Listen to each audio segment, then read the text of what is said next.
Joining us now on the Oakland County Megacast is Lori Ward. She's the director for Northville Downtown Development Authority. Northville is one of my favorite little towns to go visit, Lori. It has so much character. Thank you for being with us. Well, thank you for having us today. Because it is a walkable community, that's what attracts people. But going into the winter months, I would imagine foot traffic decreases a lot, and now we're in the middle of this 3-week shutdown. What does that do for so many of the businesses there in Northville, especially the restaurants and the bars, which that's a big attraction for that area? It is, and I think it really puts a lot of pressure on them to be able to continue to serve their clients. But they'll have to do it through a different venue. So with the indoor spaces closed, they're looking at relying again on carry out, kind of pick up foods, and also outdoor dining until the order is lifted and they're able to go back indoors. With the outdoor dining, there's been some confusion about the igloos. They've been very popular. They're adorable. But is that considered indoor dining? It Because is. it is. So Yeah. The state has defined it with an indoor structure as being any structure that has a partial or full roof and a partial or full sides. So you have to have both of those items to be considered indoors. So, for instance, if you have maybe just a rooftop, a pavilion, like the pods that we're looking at, those are considered outdoor structures, and this order wouldn't apply. But once it has a roof and even partial sides on it, it becomes an indoor space. how has this been for some of the businesses in downtown Northville during the pandemic? Have you seen some close, or are they able to pivot and keep their doors open? Yeah, I think the majority of them have come through. And actually, with some changes that we've done in Northville, we closed our streets, our main streets in the downtown, both Main Street and Center Street, starting back in June, and expanded our outdoor dining into the center line of the road and allowed them the opportunity to really make up those chairs that they were kind of taken away by limiting capacity indoors and make them up outdoors. And then in August, we added the social district, which is allows the participating bars, to be able to sell in a special cup, designated social district cup, and wander around the downtown, listen to music, sit in one of our 2 plazas downtown, socially distanced, with an adult beverage. So I think the combination of being able to spread out and also sell additional types of beverages like that, we heard from some of our restaurants that they were having record sales over the summer. And same with our retailers. So it's been, I think, giving people some alternatives has really paid off for us, so that they can go into a restaurant indoors, they could go outdoors, or they could sit outside in one of our open plazas and socially distance. That seems to be very successful, but obviously, as we go into the winter months, right now, I think you can get away with being outdoors if you have a heater or, something like that, if it's 30, 40 degrees. But when it hits 0 and below, not too many people want to stand outside for any length of time. So are there any things being put into place to try to address the freezing cold winter months? There are, in connection with what our downtown restaurant owners and some of our retailers are doing, which is providing their own outdoor structures. We are putting private or public structures into place. So we've got a series of pods and stands, and they're part of a program that we're calling Heat in the Street in Northville. So we're providing kind of vending kiosk stands that some of our local downtown restaurants can vend hot soup or barbecue, or have chili cook-offs. They can use them to vend food. And then we are creating open air pods that will be heated and lit, and you'll be able to stand at a bar, kind of a bar height table outside through the winter. And so it gives them some overhead protection and some heat, but it's considered an open air or an outdoor structure. And the series of these that we're doing will kind of create that open air market feel from Europe, like a Kinderfest or a Winterfest that you see in Europe, Germany, Austria, in that area. So we're really excited about these. We're hoping to have 22 in total. The first 4 are delivered this weekend, or I'm sorry, next weekend, the weekend of Thanksgiving. And we'll be able to kind of kick the tires, check them out before we place the bigger order, which will be here in probably the second weekend in December. Lori Ward with us on the Oakland County MegaCast. She's the director of the Northville Downtown Development Authority, joining us on the show. And Lori, as we're heading into the latter parts of 2020, and we're expecting much of 2021 to be still within this pandemic as the vaccine is slowly but surely distributed to the populace, how long does the Northville Downtown Development Authority imagine or is currently planning to have these measures in place in order to support these businesses? Well, our city council, at the recommendation from our Downtown Development Authority, has agreed to keep our roads closed through the winter, through March 1st. And at March 1st, we will reevaluate and probably approve the spring and summer version of this program. So there is no deadline for us. We're gonna shoulder through the winter, and instead of worrying about it, we're gonna embrace it and try to get people to come down and enjoy some of the activities that we have planned, and utilize these stand-up pods and vending areas to keep the retailers and the restaurants supported during the winter. Lori, how important was it for members of you and your team and the owners of some of the stores and the restaurants there in Northville to have a relationship with our elected leaders? Because I would imagine pre-pandemic, if you would have went to some of your council members and said, hey, we want to close the streets, you would have had a different conversation. So how important have these relationships been? And do you think because it's been so successful, maybe some of this will carry over post-pandemic if we ever get there? If we ever get there, I do think that some of the things that we have learned through this kind of grand experiment will stay in place going forward. But I do think it has been really critical that our city council has moved quickly. They've authorized single points of contact so that any kind of paperwork or review process is streamlined. They've just really been a partner in every decision that we've made, and supported us, even the other departments like Public Works and Police and Fire. So we really have had to approach this as a team. And I think that team extends to the state of Michigan. I think the Michigan Liquor Control Commission has been phenomenal during this pandemic in terms of trying to help us with expansions outdoors, with winter permits. I mentioned the social district, which allows people now to walk around the downtown with a beverage, an adult beverage. And they have responded so quickly, and they've also given the local units of government the responsibility to inspect and do as much as we could locally to expedite that review process. So really it's a team effort locally and throughout the whole state of Michigan. And Lori, I think about, while this seems like it's been a huge benefit to so many of the restaurants and bars, there are a lot of other businesses there in that downtown area. I used to get my hair done there. You have coffee shops. You also have a grocery store. What has it been for some of the regular customers? Are you getting any pushback? Because parking could be a challenge at times in the Northville area. Mm-hmm. You know, I would say that we are seeing a lot more walking traffic and biking traffic. Now, maybe some of the biking will back off a little bit in the winter, but we're seeing that people that can are really walking much more and bringing less vehicles into the downtown. And I think we're seeing less through traffic, commuter traffic, because more people are working remotely. So that has not been as big of an issue to us. We have taken the temperature throughout the year, since last March, with our business community, just making sure that everyone's still on board for the changes that we're making.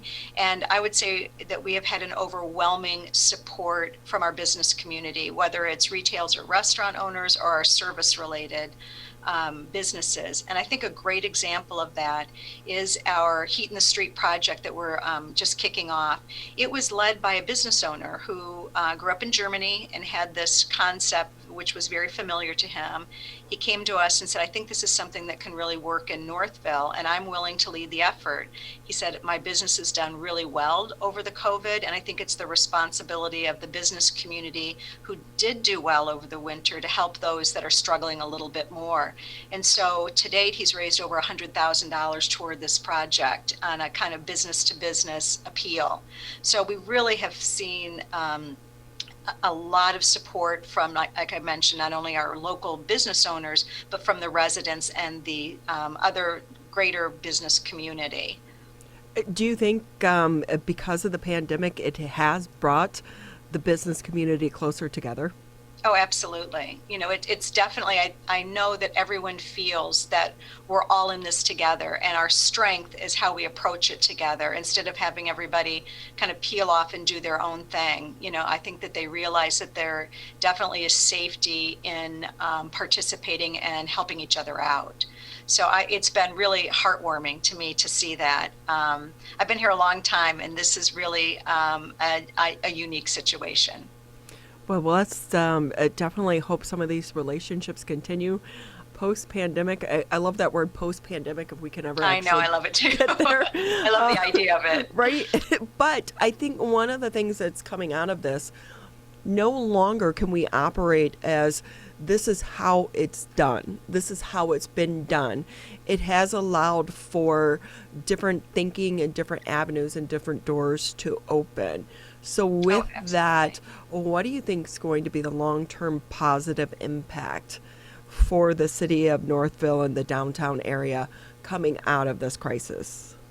I think that we're going to be holding a town hall meeting next month in December to talk about, as you mentioned, post-COVID, what downtown looks like, because there are so many people that have enjoyed the street closures and the ability to walk around the downtown and have extended outdoor dining like we have. And so many people have contacted us to say, we hope we can do this every year. Not the COVID, not the pandemic, but the closed streets and the environment that allows people to, you know, walk through the streets of downtown and be able to distance and support the downtown. So I think that might change. I think you might see Northville in the future having street closure, either a closure on Main or closure on both streets for an extended period of time every year. I do like that. I think walkable communities are a big attraction, and also if I can go from restaurant to restaurant, that is going to be an attraction if you can continue that post this crisis. With that, obviously, we just had the state announce the closure for the next 3 weeks with the bars and the restaurants for in-person dining. Were you anticipating this, or did you have any heads up, or were you just kind of, watching it live through the press conference like the rest of us? Just like the rest of you. We did not think that it would be a complete shutdown like it has been. So we were kind of taken by surprise as well. And, now making some modifications, bringing back our pickup areas for takeout or pickup, and trying to assist them with some of the outdoor challenges that they're facing right now, and could with snow removal and other things if their only option is outdoor dining. Right. Or, curbside pickup, if you have the streets blocked off, that could make that a little bit more of a challenge as well. And knowing that we don't have the support of the federal government this time around for so many of the employees, is the DDA doing anything for some of these local businesses, especially if this goes beyond 3 weeks? Are there any types of grants or any programs to try to help, if not the business owners, at least the employees as well? Yeah, so we're taking the responsibility of getting that information to each one of our business owners downtown. And there are some state and federal grants that are available right now. So we're just making sure they have all the information that they can submit for reimbursement for winterization projects. And then we have really daily contact with the downtown businesses just to provide them support on their individual needs that come up, because everyone's different and needs different help in slightly different ways. So we will remain supportive through the next 3 weeks in any way we can. So the Michigan Association of Restaurants and Lodging announced that they were filing the federal lawsuit. They filed it yesterday, hoping to get an injunction against this, the latest mandates. What's your take on that? Well, I have heard that. I've heard that the lawsuit was filed, and we'll have to see how it comes out. I think what I'm hearing from most of my restaurant owners is they thought that there might be a reduction in capacity. They were surprised to have a complete shutdown. So I think that, I'm hoping that this will provide some relief or at least bring the parties back to the table to talk about what might work in the short term. Because I think they all realize that it's imperative that we get control of this COVID as well, so that we're not starting and stopping like we have been this past year, but that we're slowly working to a full reopening. So I think that they realize the importance of it, but are hoping that there are ways that they can achieve that without a full closure. For instance, earlier closures at restaurant and bars, maybe 10 p.m., versus having them stay open till 2 o'clock or later. So I think that they feel that that there's some middle ground that they might find together. Yeah, I was really surprised that they didn't go the curfew route, which some of our neighboring states, I know Ohio, is implementing that starting this weekend and saying, hey, you can be open, but we're going to close you at 10. Because one of the things Right. that we are hearing from some other members or owners from the restaurant world is they're not seeing the outbreaks that they feel would support a full closure like this. So if this goes beyond 3 weeks, do you anticipate some of the restaurants will have to be, could possibly shutter their doors permanently there in Northville? We're certainly hoping that that's not the case. As I mentioned earlier, I think we've been really lucky in that we have not lost any of our, kind of major restaurant or retailers so far. And in fact, when we've had a couple people retire since COVID started that were in the process of retiring anyway. And what we've seen is several of our businesses open up new concepts, even in the COVID. We have 2 great examples of one retailer who had opened up a florist earlier, decided to open up a candy store next door, and just bought a restaurant across the street. So she's opening up her 3rd business too during a pandemic. So to us, it means a lot that we have our existing retailers, restaurant owners, and business people that are willing to continue to invest in downtown Northville even during this pandemic time. So we feel that so far we've got a strong group downtown that have been able to make it, and we'll continue to support them for that outcome. Wow, that's great to hear that some people are still willing and able to expand during this time. Lori Ward with us here on the Oakland County MegaCast. She's the director for the Northville Downtown Development Authority. Lori, before we let you go, anything we didn't touch on that you want the public to know? Or if someone hasn't been to the downtown Northville area since the crisis, what should they expect if they want to come visit? Yeah, we'd love a visit. And starting, as I mentioned, the weekend after Thanksgiving through March, we'll have this outdoor dining open air concept available. And you'll be able to do buy directly from one of the stands or get carry out from one of our restaurants, pick up an adult beverage, wander around, sit by the fire pits that are in the downtown area, or sit at one of these or stand at one of these pods, as we call them, throughout the downtown, and just check it out. We're programming music, and we're looking at other vendors that might be a draw for the community. So I would say during this time period, please support your local small businesses. And as we're on the shopping season for the holidays, keep them in mind, and they'll work with you in any way they can. If you don't feel comfortable coming in, they'll do deliveries, they'll do pickups. But I think it's important that we continue to support them during this difficult time. Very much so. And you all are being so creative as well in your ways of trying to support some of these businesses in the downtown area. Thank you so much to Lori Ward. She's the director for Northville Downtown Development Authority. Great to have you with us here on the Oakland County MegaCast. Well, thanks for including us. We appreciate it.